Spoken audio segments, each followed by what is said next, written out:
Boa tarde, meu amigo. Olá, meu irmão, tudo bem? Tudo jóia, tudo na paz. Que prazer reencontrar você aqui para fazermos aqui aquelas nossas reflexões devidas. Bom estar aqui. Boa tarde aos irmãos que estão chegando também para esse assunto que nos é tão caro ao coração, não é? Com certeza, acho que nós vamos ter bastante coisa para pensar sobre esse tema aqui, né? Vai ser uma tarde É, proveitosa, eu diria. é verdade. Bom, meus amigos e amigas que estão chegando aí, uma boa tarde a vocês. Prazer falar com vocês. Nós vamos aqui nos ajeitando, só fixar aqui o tema. Bom, dentro daquela nossa proposta do assunto que nós realmente queremos conversar, baseado na experiência da semana passada, né? Antes de mais nada, eu acho que o ideal é realmente a gente trazer Jesus, trazer os bons espíritos para perto de nós, e para isso é preciso sintonizar a nossa mente, né? Então, a todos vocês que estão chegando, eu convido a começar conosco nas nossas orações, nas nossas preces. Então, eu pedi o Gustavo aí para fazer a nossa prece inicial como de praxe, meu irmão. É claro. Então vamos todos nós, nesse momento tão bendito e aguardado de cada ciclo Web Domadari, agradecer ao bom Pai que nos concede a bendita oportunidade de compreender as leis que regem o nosso processo evolutivo, as leis de relação entre nós e os nossos irmãos que vivem para além túmulo, as implicações de tais leis em nossa vida. Agradeçamos ao Cristo Jesus, nos deu o exemplo de conduta e a seus prepostos. Hoje, em especial, evocamos a figura do caro irmão Bezerra de Menezes, autor, enquanto encarnado, da obra que hoje trataremos de uma forma genérica.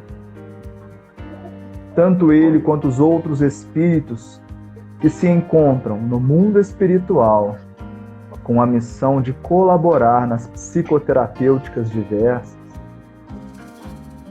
que eles nos inspirem e que aqueles que nos acompanham, que por algum motivo estão passando ou conhecem alguém que passa pelas distonias mentais, pelos transtornos, que possam ter aqui um despertar e encontrar a esperança na busca das terapêuticas para além daquilo que ainda a nossa ciência, que caminha a justos passos, mas que possa ver.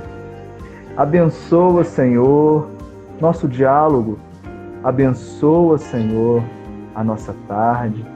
E que desde já, juntos em Teu nome, possamos aqui recordar o Evangelho à luz do Consolador prometido por Ti. Que a Tua paz seja conosco, que a Sua paz seja em todos os lares que nos acompanham. E que assim seja. Assim seja.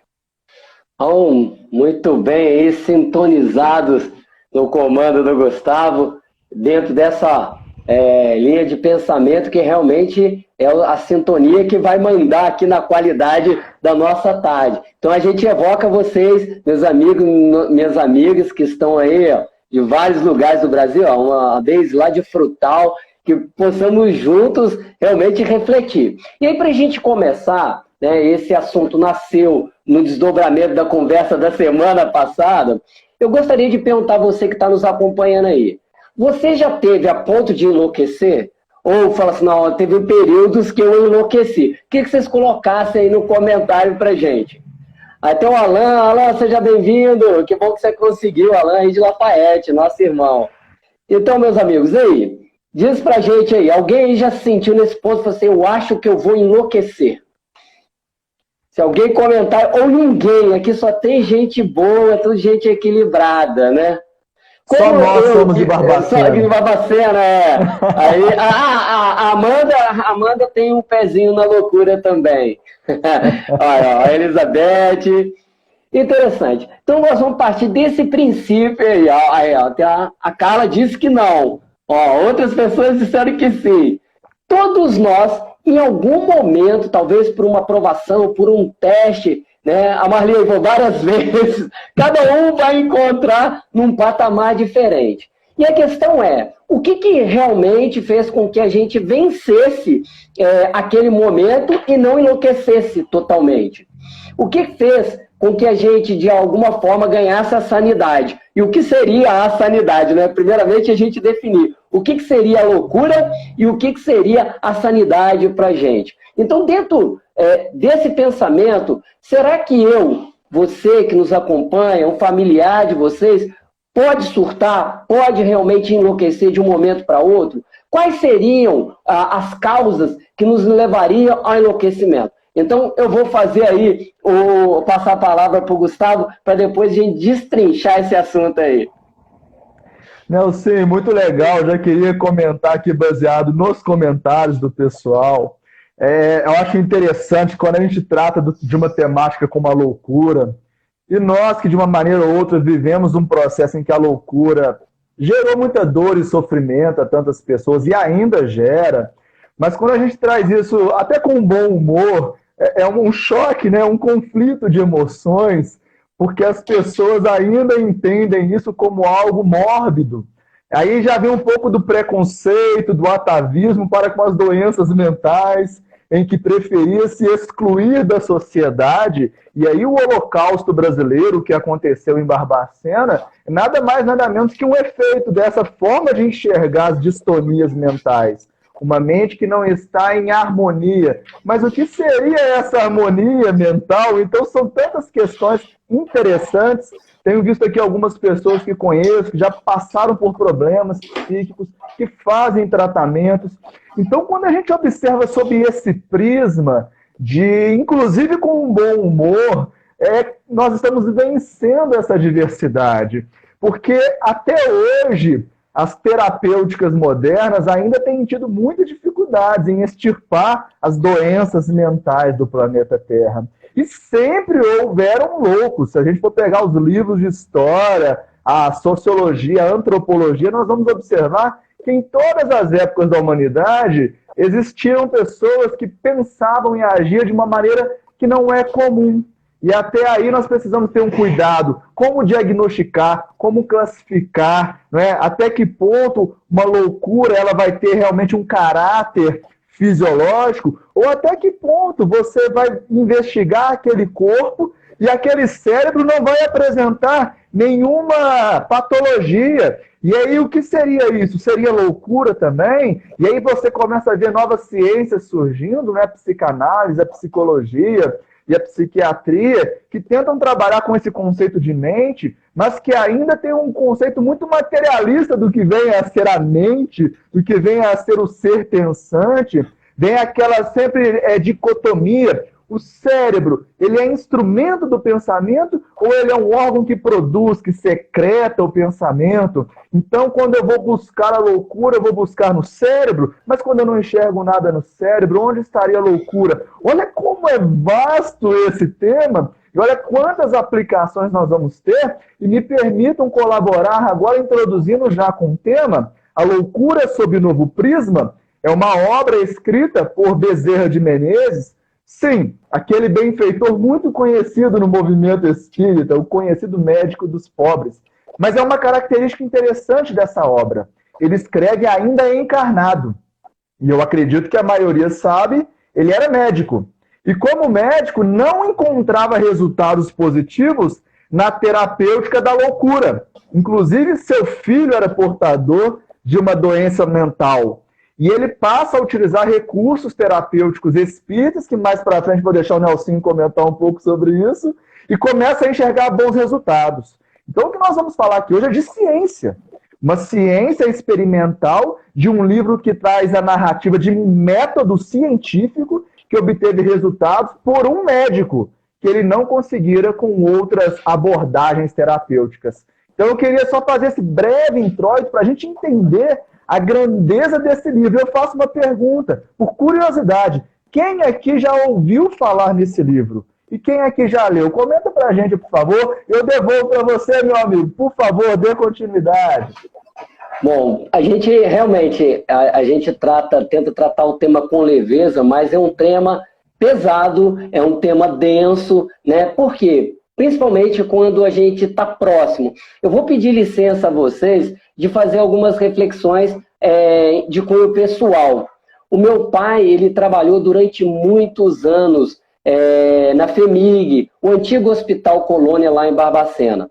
E o bairro Grocotó, para aqueles que não sabem, ele nasceu, né, ele cresceu em torno do Hospital Colônia, né? Então, toda aquela região que hoje pertence ali ao bairro Grocotó e os bairros adjacentes, ele fazia parte da caveira do Morro de Cima. E essa fazenda, que pertenceu a Joaquim Silvério dos Reis, o delator da Inconfidência, depois, passando de mãos, se tornou um hotel, até se tornar um hospital psiquiátrico. E Barbacena se tornou referência no tratamento em relação à loucura por causa do clima, né? A Suíça brasileira, porque o clima frio induz a introspecção.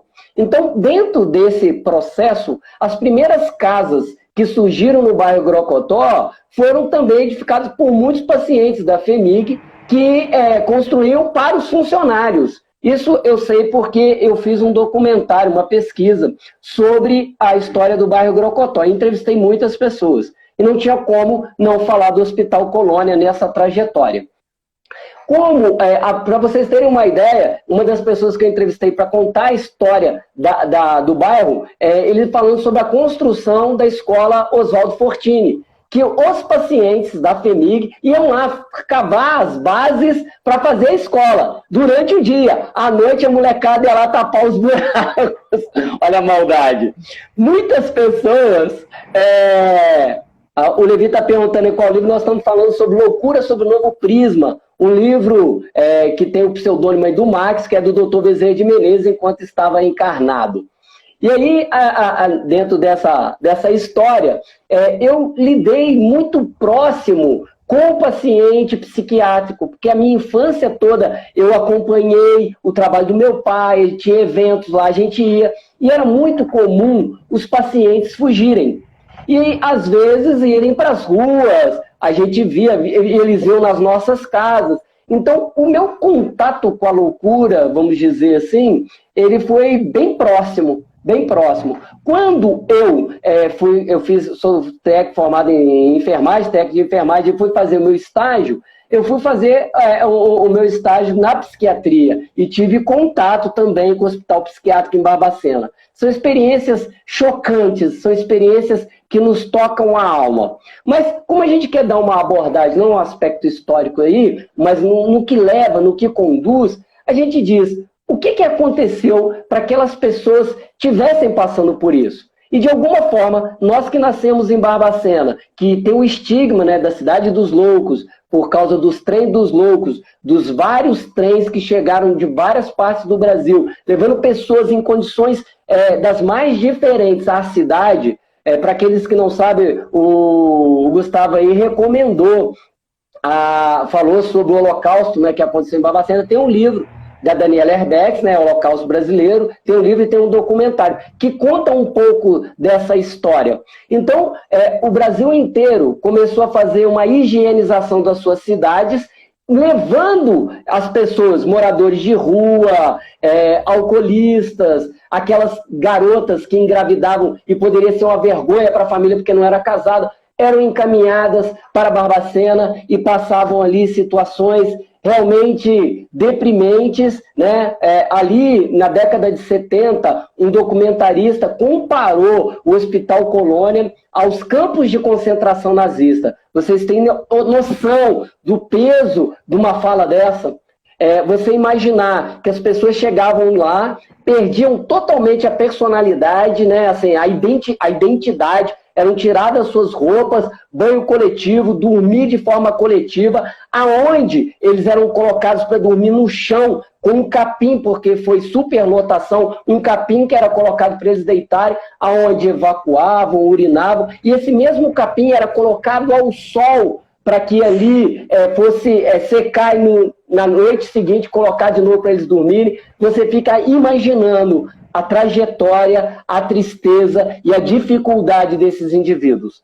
Mas, como nós somos espíritas, entendemos a vida pela ótica da imortalidade e acreditamos no processo de reencarnação, nós vamos hoje tentar destrinchar um pouco, conversar sobre, um pouco sobre isso, para entender o porquê e de como nós podemos prevenir que a nossa mente, que é tão frágil, possa se partir. E para concluir, voltar a palavra para o nosso irmão Gustavo, eu falo que lá em casa tem imãs. É imã de criança, a casa dos meus pais, né? Imã de criança, de bicho e de louco. As pessoas que vão lá em casa vão falar assim, não, você está me chamando de louco. Mas é um fato, é um fato. A minha mãe é uma pessoa muito amorosa, sempre cuidou de todas as crianças da rua. Ela é conhecida como a tia Glorinha. Então ela atraía e brincava com a gente, inventava brincadeira, inventava brinquedo. E há um carinho muito grande, generalizado com ela. Ela ama os animais. E as pessoas, quando encontravam um animal perdido, doente, colocavam ela na porta, porque sabia que ela ia cuidar. E os loucos, eu não sei por que motivo iam para lá. A gente deve ter um compromisso maior. Mas, enfim, dentro dessa ótica, partindo do princípio que a nossa mente é frágil, eu poderia começar a perguntar como lidar com as frustrações. A obsessão, a influência dos espíritos, pode nos conduzir à loucura ou é apenas questão orgânica? Então, Gustavo, a bola é sua, vamos destrinchar essa questão aí. E esse tema é maravilhoso e o prisma espírita sobre essa temática é muito mais maravilhosa, porque aí não há mais motivo para, como alguns companheiros aqui comentaram, marginalizar aquele indivíduo, para querer ter distância, até porque existe um receio, um medo, pela ignorância mesmo, por não saber quais são as causas que levaram o espírito àquele processo. E o Bezerra, ele parte de duas hipóteses nesse livro. Então, para ele existia a loucura que ele chama de orgânica, que é quando se encontrava uma neuropatia, ou seja, o cérebro daquele indivíduo tinha uma patologia. Então, ok, se tinha um diagnóstico, mas existiam indivíduos com sintomas, com mente quebrada, né? E daí vem o termo esquizofrenia e os termos vinculados às doenças mentais, essa partição mental, que não tinham nenhuma debilidade orgânica. E como explicar isto? E o mais importante, como tratar?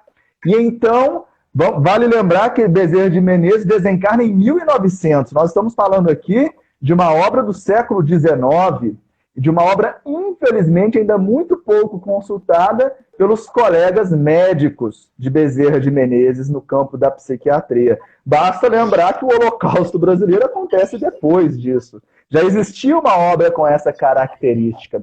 Então nós vamos entender o seguinte: o cérebro, e a gente precisa partir daí, ele gera o pensamento ou ele é um instrumento para a manifestação do pensamento?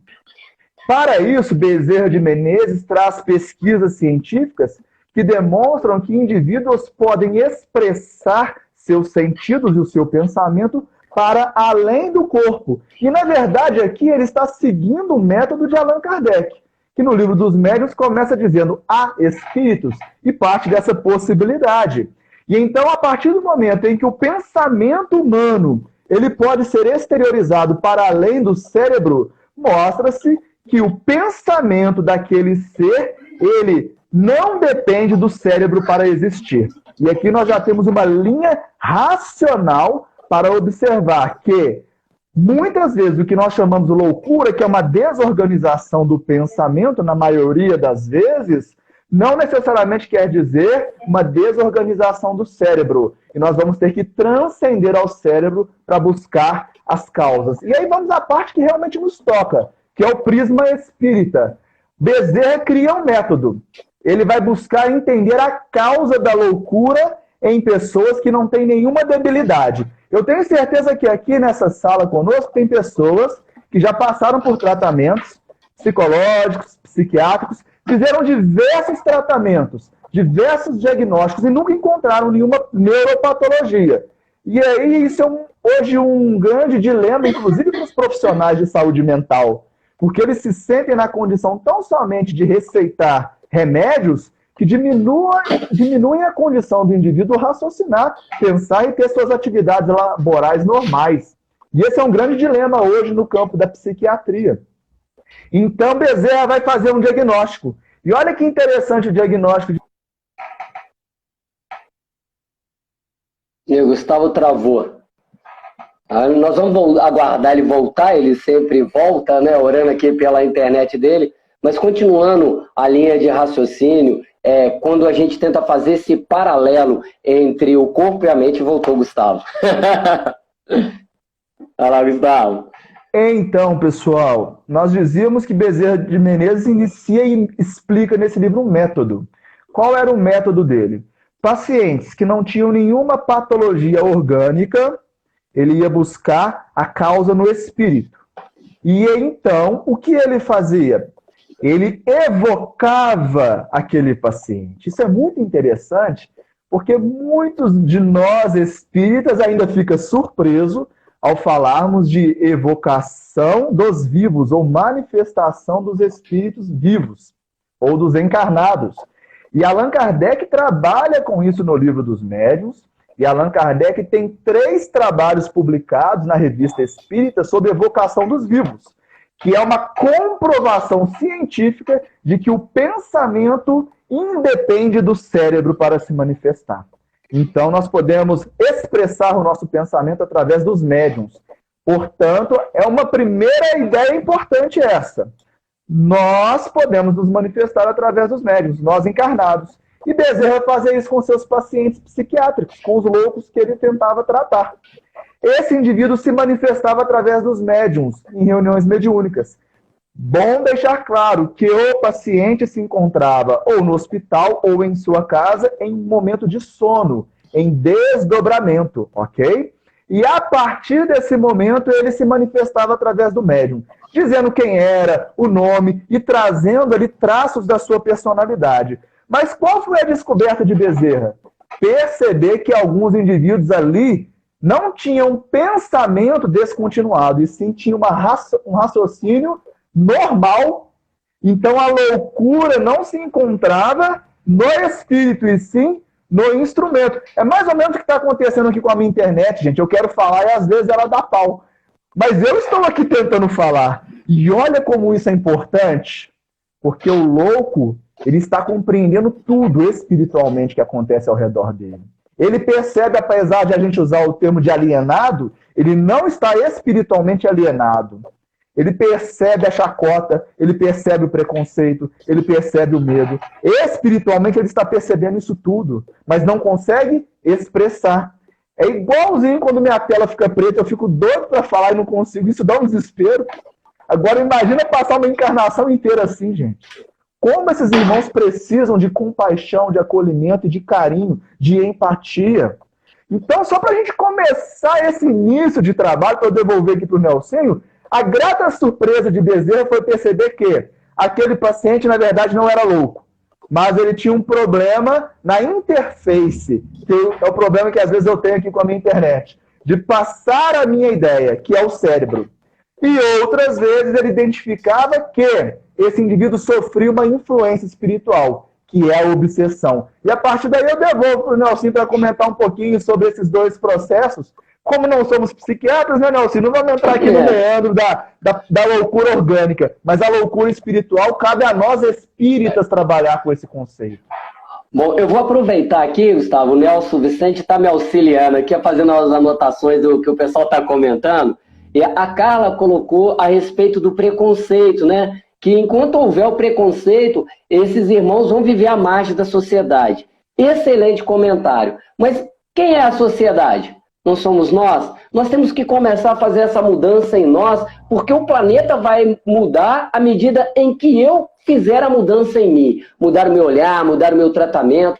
O Espiritismo, ele facilita esse entendimento, partindo do princípio que nós mudamos de posição, né? Tá, hoje eu sou são, eu estou, né, vamos dizer, são aí no conceito social que aceito, né? Nós, a partir do momento em que aceitamos a reencarnação, quem disse que na próxima reencarnação eu não venha com uma lesão cerebral e vou estar nessas condições? Será que eu vou gostar do menosprezo? Será que eu vou gostar de ser deixado de lado, ficar à margem? Então, o Espiritismo ajuda muito a gente a trabalhar na empatia, Gustavo. E isso é fantástico. A doutrina espírita é rica de livros aí. Citaram André Luiz, o Marcelo aí citou o Ala 18, eu recomendo. Ala 18 é um romance suave, leve, assim, que dá para acompanhar e a história é muito boa. Para aqueles que têm dificuldade, às vezes, para ouvir, para ler, não tem tempo, se tiver tempo de ouvir, existe a radionovela também, que é excelente. Eu estou pondo meus filhos para ouvir radionovela, algo extremamente funcional.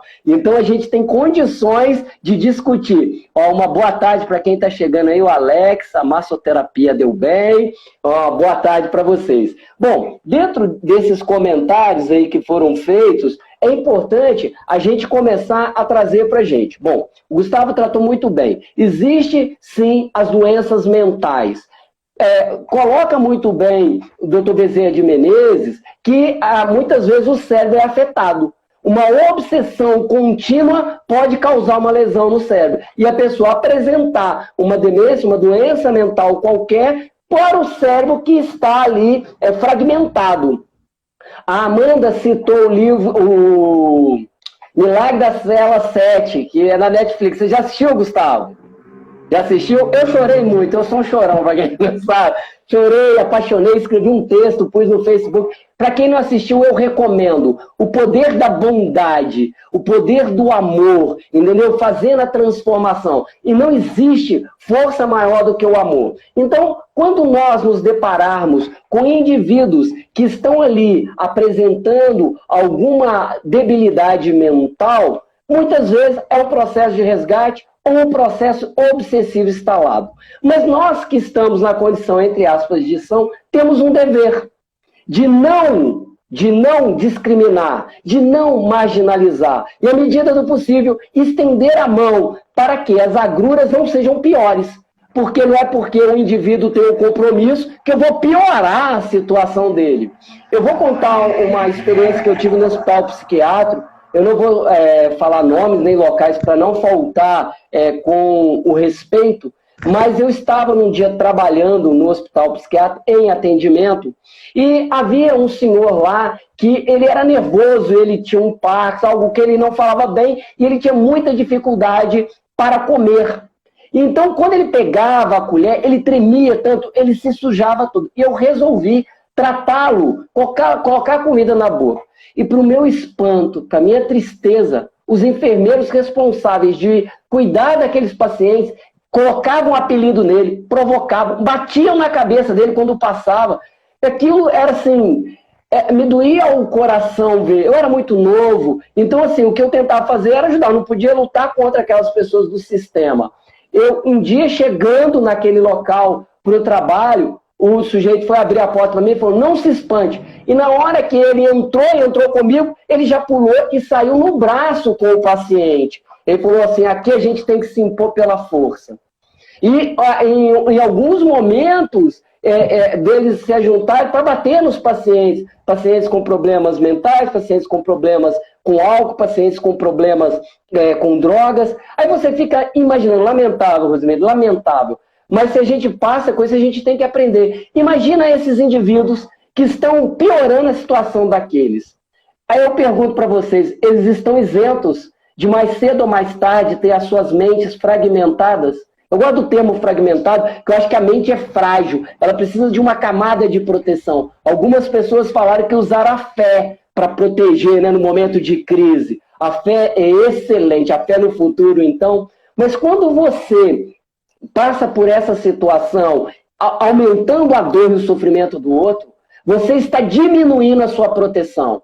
e mais vulnerável para que aquilo também aconteça para você pela lei de causa e efeito. Então, vamos estabelecer, a mente pode adoecer, a gente deixa a cargo dos psiquiatras falar das doenças mentais, mas à luz da doutrina espírita, nós podemos sim fazer um tratado a respeito da obsessão. E Kardec, eu amo Kardec, o raciocínio dele. No Livro dos Médiuns, capítulo 23, ele trata... aí está perguntando, quem é o doente nesses casos? Boa, excelente. Quem é o doente nesses casos de agressão, né? Somos todos doentes, né? No livro, o benfeitor fala para André Luiz que eles tratariam todo o mal como desperdício de energia e todo o crime como enfermidade da alma. Olha que frase! Todo mal, desperdício de energia e todo crime como enfermidade da alma. Nós somos almas enfermas. Por isso que nós estamos fazendo esse bate-papo aqui, para ver se a gente consegue a sanidade, para ver se a gente consegue fazer raciocínios nobres, justos, bons e transformar o mundo que existe em nós. Então, dentro dessa perspectiva, nós vemos lá com Kardec que existem 3 etapas na obsessão. Kardec chama de obsessão simples, e como diz muito bem o Divaldo, de simples não tem nada. É aquela influência pertinente dos espíritos sobre nós. Na fascinação é quando o espírito começa a fazer com que a gente pense, só a gente tem razão. Ele te faz afastar daquelas pessoas que podem esclarecer e tal. E por último, normalmente na fascinação, a pessoa não admite estar errado de jeito nenhum. E no último seria a subjugação, em que o espírito te domina de tal forma a ponto de fazer você fazer o que ele quiser. Então, o Raul Teixeira, ele tem um seminário, uma palestra sobre isso, cotidiano de obsessões, e ele vem tratando cada obsessão de uma forma diferente. Não vou monopolizar muito, não, passar para o Gustavo, porque ele tem muito para nos ensinar. Mas aí, eu quero fazer só a distinção nesses 3 tipos, tá? Uma obsessão simples, Gustavo, que é essa influência que todos nós em algum momento recebemos, e muitas vezes a gente vai se deixando envolver, porque os espíritos usam como se fosse um manto a nos envolver e nos abraçar. E nós, por sintonia de ideias, de pensamento, aceitamos essa influência. Então, um obsediado jamais será curado se ele não mudar o padrão mental. Por mais que você afaste o obsessor, se ele continuar no comportamento equivocado, outros obsessores virão. Mas pegando nesse princípio, quantas pessoas que você conhece que em casa dá louca? Joga o prato na parede, grita, xinga, bate porta. E aí, por uma coisa às vezes besta, uma camisa que soltou um botão, uma comida que está mais salgada, e ela explode. E a gente fala assim, não, fulano é de lua. Já viu? Fulano é de lua? Né? Não, fulano é assim mesmo. E de tanto é assim mesmo, de tanto é de lua, que ela se acostuma naquele padrão. E aí eu gosto demais do que fala E fugiu o nome. O Raul Teixeira. Ele diz o seguinte, se você está nesse nível aqui, e explode, Gustavo, o seu nível vibratório cai. E aí, depois que você explodiu, falou, passou, você fala, eu sou assim mesmo, tem que pôr para fora para não adoecer. Quando você estabiliza, você nunca volta no ponto que você estava, sempre um ponto abaixo. Olha só. É isso aí, cara. Essas explosões, elas são margens para loucura, para obsessão. Esse é o ponto em que você aceita, eu sou assim mesmo, eu sou explosivo, eu tenho que pôr para fora para não adoecer e tal, e vai explodir. A segunda caso da fascinação, o espírito está tão envolvido com você que ele começa a te fazer achar que tem razão. Quer dar um exemplo? Imagina tem você e a outra pessoa na casa. Aí você está no quarto, você vai para a sala e só tem você e a pessoa. E tem um copo lá que não foi você que levou. E você fala assim, ó, quem trouxe copo para cá? A pessoa, não fui eu. Ué, não fui eu, foram os espíritos então. Não, foi os espíritos, mas eu não fui. E ela, mesmo estando errada, você pode mostrar para ela que ela não tem saída. Ela diz que não foi ela. E se ela não encontrar uma resposta para culpar outra pessoa assim, que foi outra pessoa que fez, ela diz assim, ah não, fui eu que fiz, mas foi por culpa do outro. É a fascinação se instalando. E aí é um patamar mais grave da obsessão. E por último, é quando na subjugação o espírito domina as vontades do indivíduo. E mesmo ele sabendo, ele passa por ridículo, ele não tem força moral para resistir. É aquelas pessoas que ficam nuas no meio da rua, que falam sozinhos, xingando e brigando com nada ou com tudo. é o que Jesus chamava lá da possessão, a subjugação. Para concluir, o Raul Teixeira ele fala, nesses casos, muitas vezes os inimigos invisíveis induzem a pessoa ao suicídio. Então, se ela está no 10º andar, ele tira a noção de distância. Ele diz a ela está no 10º andar, olha, a rua está aqui, vai para a rua, pisa na rua. E ela, então, no intuito de ir para a rua com uma passada, sem ter a percepção do 10º andar, ela dá o passo. O espírito se afasta e o indivíduo, então, vê que cometeu o suicídio, o que vai ser mais um motivo para ele ser perseguido no além. Então, vai lá, Gustavo, falei demais, meu Deus, me desculpe. Pelo contrário, só agradeço, porque recordar Kardec é fundamental. E aí a gente já vai para o século XIX, bem antes de Bezerra, e aí vem uma coisa que Bezerra fez nesse livro, e que nós espíritas temos esquecido de fazer, que é não só ler Kardec, estudar Kardec, mas também praticar Kardec. E então, nessa obra, baseado provavelmente no que ele leu no livro dos Médiuns, Bezerra de Menezes, e no que Bezerra de Menezes leu no livro A Gênese, e aí lá no capítulo 14 da livro A Gênese, Kardec faz um tratado sobre obsessão e desobsessão maravilhoso. Ele inclui o termo possessão, né, como muitos companheiros espíritas têm dificuldade ainda de assumir, mas está lá no capítulo 14 da Gênese, retificando o que ele havia dito no livro dos Espíritos, que não existiria possessão, mas vamos entender, ele observou mais, a ciência é assim que funciona. Então, veja como é interessante. Kardec traz um método, e aí Bezerra de Menezes vai colocar na sua prática clínica esse método em teste. Eu tenho uma tese que muitos de nós espíritas têm medo de testar a metodologia de Kardec e de, assim como aconteceu conosco em outras filiações religiosas, verificar que aquilo não era uma verdade, ficar sem religião, perder Deus de novo. Mas eu posso garantir, por experiência prática, e espero que eu tenha tempo de contar algumas experiências práticas. Se nós testarmos o método de Kardec, vamos ter a grata felicidade de ver que o que ele escreveu, quando aplicado na prática, funciona. E Bezerra de Menezes, nesse livro, traz 20 casos, ele fala sobre 20 casos, em que ele tratou obsessões que gerava para a sociedade o sintoma de loucura.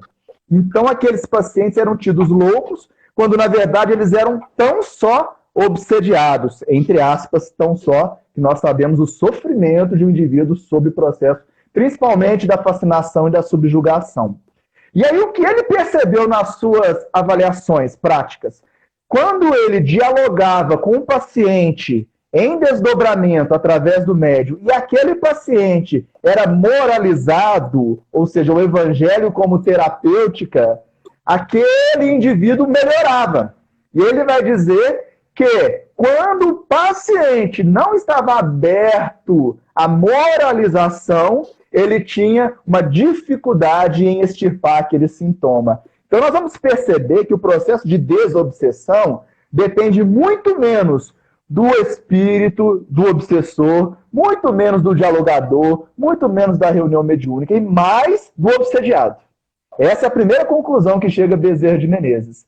O paciente louco sob obsessão, quando aberto à moralização, melhorava. Aquela loucura acabava de vez, então ele não ficava mais nu na rua, não batia em ninguém, não saía por aí gritando impropérios. Ele voltava à condição da razão normal. E ele observou isso. Quando os obsessores não queriam se moralizar, mas o obsediado buscava sua melhoria moral, é a questão do nível vibratório, que o Nelsinho bem colocou aqui, afinidade e sintonia. Emmanuel tem uma mensagem maravilhosa que fala sobre isso. O obsediado erguia sua frequência vibratória. E o obsessor, numa frequência menor, não conseguia entrar em sintonia psíquica. Logo, não mais influenciava aquele obsediado. É como uma rádio, gente. A nossa glândula pineal, que tem ali a capacidade de receber ondas eletromagnéticas, isso hoje já é comprovado cientificamente, é como se fosse um transceptor, emite e recebe ondas eletromagnéticas. E o Emmanuel, lá no Pensamento e Vida, para a gente sempre recordar Pensamento e Vida, no capítulo 2, diz, olha, o pensamento é onda eletromagnética, é uma força eletromagnética. Então veja como isso é importante. no tratamento da loucura, a moralização. É por isso que, na maioria dos casos em que não há um desarranjo neuronal, se o paciente não contribuir, não tem remédio, não tem psicoterapia, não vai ter nada que resolva o problema dele. Não tem reunião de desobsessão. Porque o problema está nele, assim como a causa da loucura está em nós. Me lembro uma vez, e aí foi muito legal, Nelson, você falar sobre o Hospital Colônia. Nós ainda não tivemos a oportunidade de conversar sobre isso, né? O Nelson, ele sugeriu esse tema, e eu disse, Nelson, que legal, aos domingos nós temos um grupo de reunião mediúnica, um trabalho, que tem o nome de Loucura sob o Novo Prisma, inspirado na obra de Bezerra de Menezes, e inspirado em um convite da espiritualidade para nós, para compreendermos as causas do Holocausto brasileiro, para compreendermos por que aqueles indivíduos foram para aquela situação, as causas da loucura. E foi muito interessante. É óbvio, nós não teremos aqui. Travou, Gustavo. Bom, eu quero responder, se o Gustavo, enquanto ele não volta, a Rita de Cássia, que ela fez uma diferenciação entre retardo mental e a doença mental, né? Citando lá o milagre da cela 7. Aí, Gustavo, vou voltar para você, depois eu queria fazer um comentário, uma explanação sobre um comentário aqui, mas pode continuar, desculpa. Não, tranquilo, é bom que você vai suprindo aqui minha ausência. E então, nós tivemos ali, nesse trabalho, em que nós buscamos reproduzir a metodologia de Bezerra de Menezes, pautado no que Kardec ensina, tentamos auscultar as causas, os ascendentes espirituais de pelo menos alguns casos de pacientes do Hospital Colônia. E aí, obviamente, por questões éticas, não vamos dizer o nome do paciente, mas tivemos a oportunidade de tratar um dos pacientes, que se encontrava lá, segundo uma amiga nossa, que é psicóloga na FEMIG, né, o Hospital Colônia, hoje é FEMIG, e ela dizia que esse paciente já se encontrava lá há aproximadamente 30 anos, em tratamento, e que ele não apresentava uma melhora. E então nós vamos tentar aplicar o método do Loucura sob o Novo Prisma. Evocado esse paciente, na primeira evocação ele se manifesta através do médium. Só um fato que é digno de nota e vale a pena, os médiuns não participaram da visita que nós fizemos ao Museu da Loucura. E quando nós chegamos ao Museu da Loucura, que é onde fica o hospital, em Barbacena, chegou um paciente. E esse paciente, segundo essa amiga, que é psicóloga na instituição, disse, esse paciente por aqui, normalmente ele fica trancafiado no pavilhão lá de cima, porque ele é considerado um paciente perigoso, violento. Eu já pensei, não tem coisa aí, né? Porque um amigo espiritual disse, vá lá visitar o hospital, vamos lá ver como é primeiro, para depois começarmos o trabalho. E aí, então, chega esse paciente, e ele chega assim,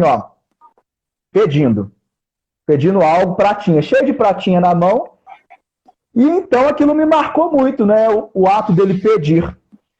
Quando fomos para a auscultação mediúnica, nos colocamos à disposição, o médium que não tinha participado da visita entra em transe.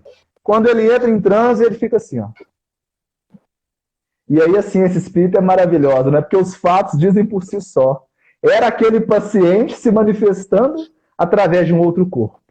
E ali ele inicia com muita dificuldade de verbalizar, e aos poucos ele consegue verbalizar. Resumidamente, olha a história desse irmão. E por que a gente tem que ter compaixão e empatia por eles?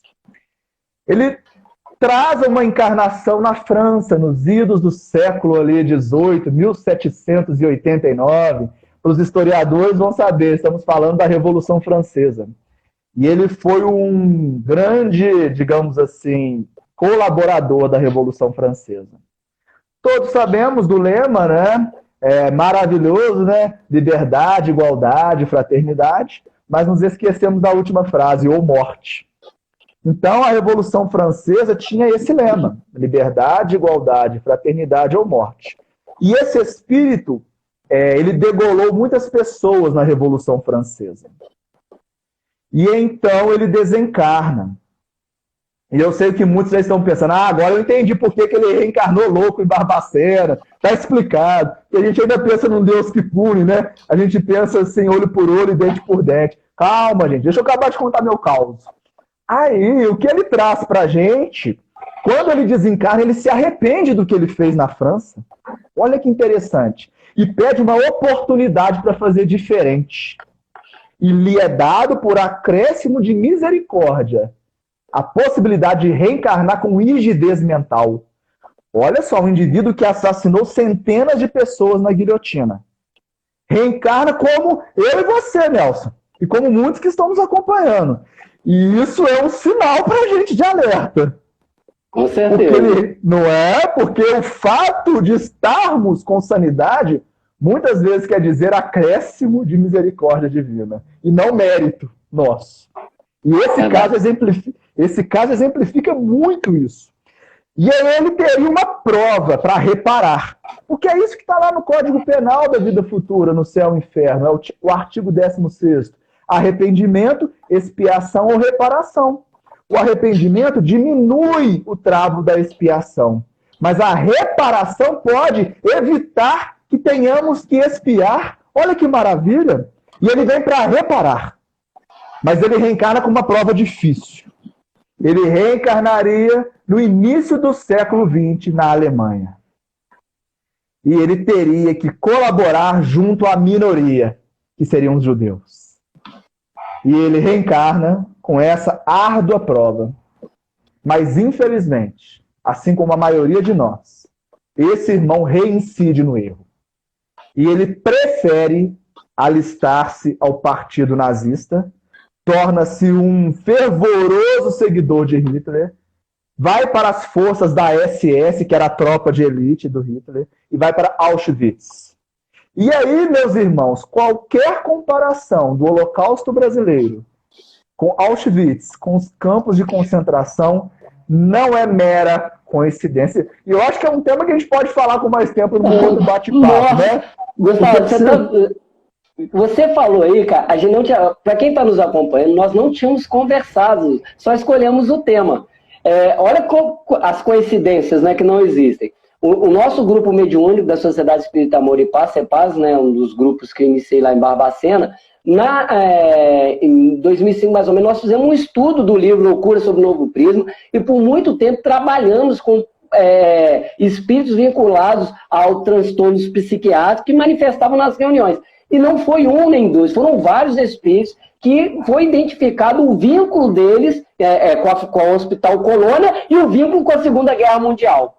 Eu estou pensando que são tantos casos que vêm à mente que poderiam elucidar aqui para a gente dar um seminário, é verdade. Mas eu vou tentar ser breve até para não perder. São duas histórias verídicas. Eu vou começar com a minha primeiro, que foi uma história com um grupo que a gente conheceu de São Paulo, a Caravana Fabiano de Cristo. Eles passam em cidades históricas e vão visitando os lugares, os médios vão percebendo. E depois da visita, eles se reúnem, o grupo mesmo se reúne em tal lugar, casa, e fazem um trabalho de desobsessão. Uma hora eu posso contar com detalhe como nós nos conhecemos, e eu comecei a ser anfitrião deles por muito tempo lá em Barbacena. E uma equipe nossa acompanhava o trabalho. Eles tinham médiuns videntes, médios de todas as capacidades, vamos dizer assim, e eles começavam, só que com aquela passagem nos lugares históricos, eles visitaram a FEMIG, lá à borda do campo, vários lugares, pontos históricos. Nós conseguimos visitar algumas fazendas que tinha aquele porão que eram colocados escravos, e os médicos começaram a narrar as experiências pra gente. Duas que foram muito importantes. Uma, que foi do Museu da Loucura. O médio, você médio vidente, via no olhar dele o quanto que ele estava transtornado com as imagens que ele estava percebendo. E ele afirmava ver ainda espíritos vinculados aos aparelhos de eletrochoque, que tinham desencarnado naquele processo e ainda continuar vinculado àquelas máquinas. E ele narrava aquilo com detalhes. E depois a gente conheceu o desenrolar das histórias nas reuniões mediúnicas. Mas um rapaz de nome Nelson, né? Não sou eu, é outro. Ele nunca tinha estado em Barbacena. E ele foi com essa caravana. E ele falou, é tão estranho, eu nunca estive aqui, mas é como se eu conhecesse. E aí a gente andou pela cidade, e um dos últimos lugares que nós fomos foi a FEMIG, no Museu da Loucura, que ainda, eu acho que ainda está aberto para visitação. Ele não conseguiu ficar dentro do museu e saiu assim, ele estava muito abalado emocionalmente. Eu saí para conversar com ele e ele começou a narrar ele teve uma lembrança lembrando da vida no último século. Ele, então, durante um processo que se deu em sonho e tal, e lá a história se fechou, no início do século passado, ele se casou com uma mulher e, para se livrar do filho dela, ele conseguiu internar o filho da mulher no Hospital Colônia, que sofreu horrores e morreu lá. Ele desencarna e passa por um processo e é mandado para lá. Rapaz, e assim, uma pessoa que não conhecia Barbacena, que não conhecia a história, e ele começa a narrar detalhes da história, como nos impressionou aquela revelação, aquela experiência dele, né? Então, para a gente ver o quanto que nós estamos vinculados à lei de causa e efeito. A outra história é a história do Divaldo. Eu acho que eu consigo sintetizar. Ele conta de uma mãe e de um filho que achavam o pai e o esposo um muquirana, que era um cara que tinha dinheiro e só fazia a família passar em dificuldades. Então, durante a passagem de ano de 1899 para o ano de 1900, é isso mesmo? É isso mesmo. Eles matam, ela dá um chá para ele que tinha um sonífero e quando ele adormece, o filho coloca o travesseiro na cara do pai e a mãe segura as pernas e tal, e eles matam aquele familiar ali e ele apaga. E quando ele dá conta de acordar, ele viu que a casa estava diferente e tal. Quando ele deparou com algumas pessoas que falaram para ele, você morreu. Aqueles que te mataram estão por aí.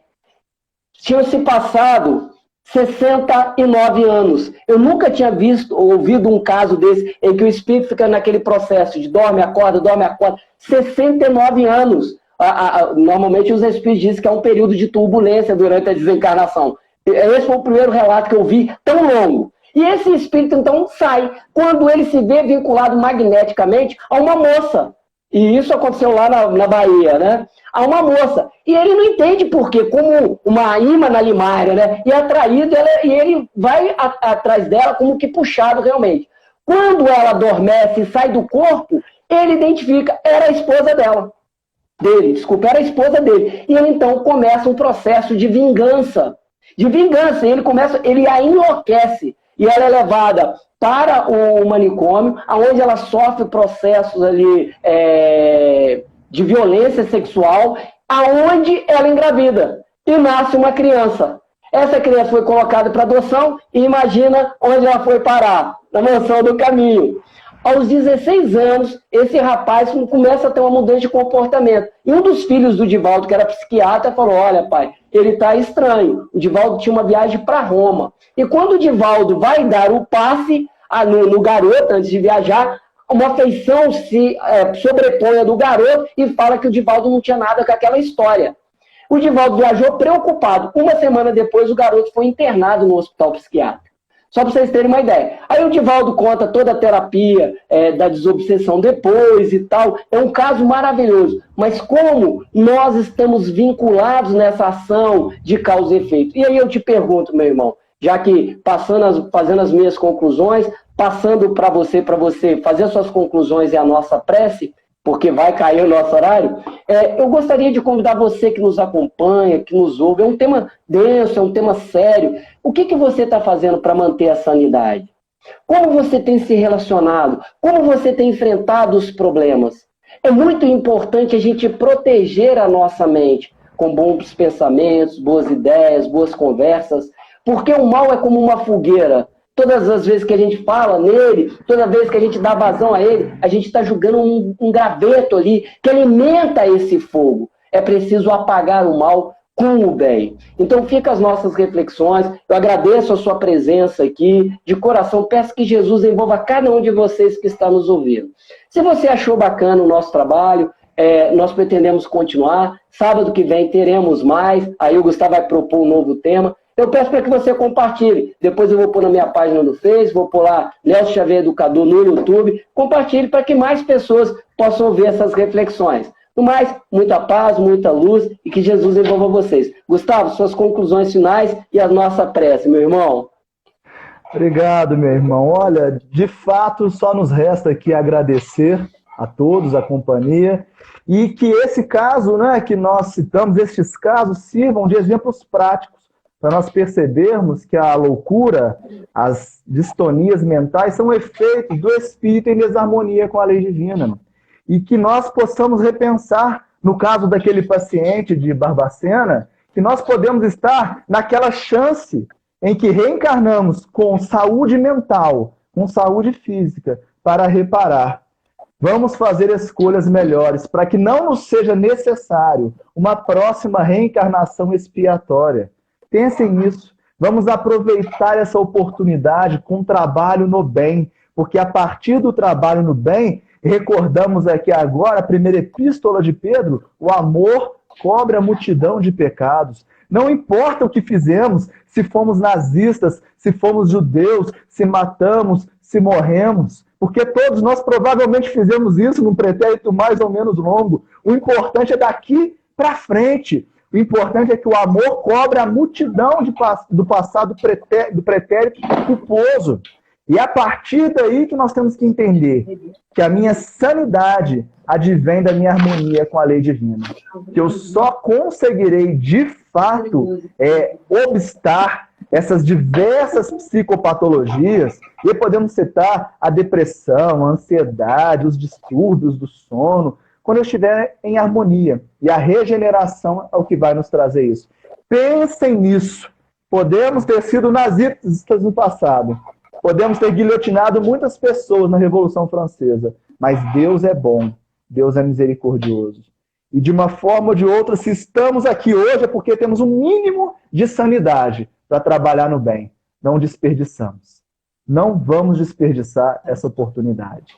E assim eu convido a todos a agradecer esse corpo físico que temos, que tão somente expressa da melhor maneira possível o ser inteligente que somos.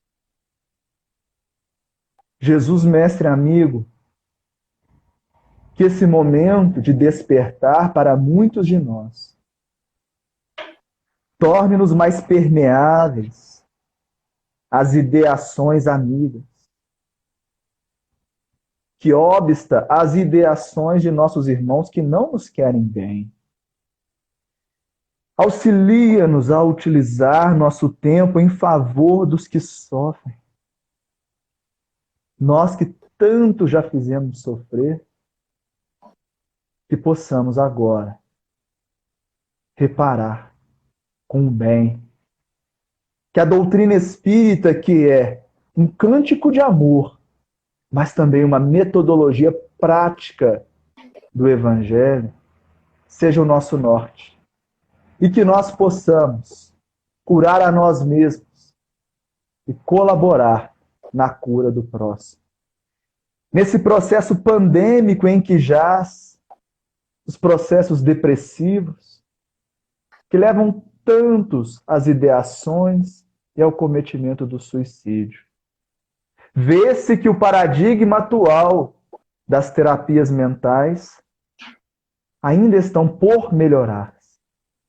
E nesse momento a sociedade deve buscar em ti e no Consolador prometido pelo Senhor um método eficaz, comprovadamente eficaz, para a cura de nossas almas.